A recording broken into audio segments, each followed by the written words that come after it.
So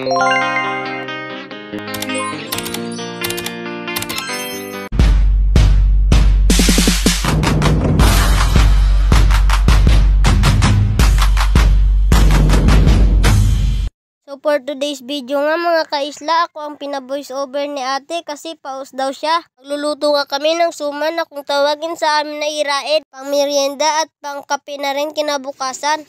Sinimulan na nga ni ate ang paggudgod ng kamuting kahoy. Fast forward nga, mukha siyang tanga, joke lang po, para lang siyang naglalaba. Ako nga itong bida-bida, nagbabalat ng nyog. Pinas forward ko na din pala para hindi kayo mainip manood. Nagtry nga din ako mga kaisla magkudkod ng kamuting kahoy. Habang si ate naman ang tagakudkod ng nyog. Ang galing nga dyan ni ate kasi marunong siya magkudkod gamit ang isang kamay. Pagkatapos ni ate magkudkod ng nyog, sinamahan ni ate si mama magkuha ng dahon ng saging. Yun nga, pauwi na sila mama para mahimay ang dahon ng saging. Tinulungan na nga ni mama si ate para mas mapabilis. Binilisan na nga nila mama at nga ate ang paghihimay ng dahon ng saging para hindi sila maabutan ng gabi. Hinigaan na nga ni mama ang kinudkod ng nyog ni ate kanina.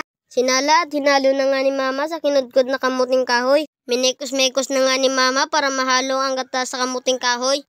Nilagyan na nga ni mama ng isang pirasong Milo at asukal ang gagawing suman. Tansya-tansya nga lang yan mga kaisla kung gaano kadami ang ilalagay na asukal.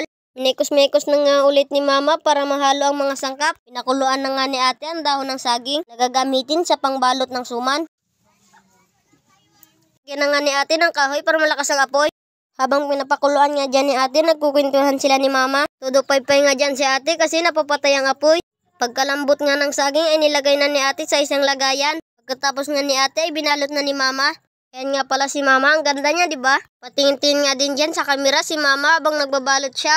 Tinulungan na nga dyan ni ate si mama magbalot ng gagawing suman.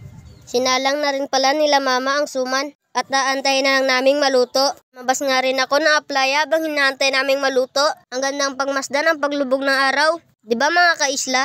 Yun lamang po. Bye-bye!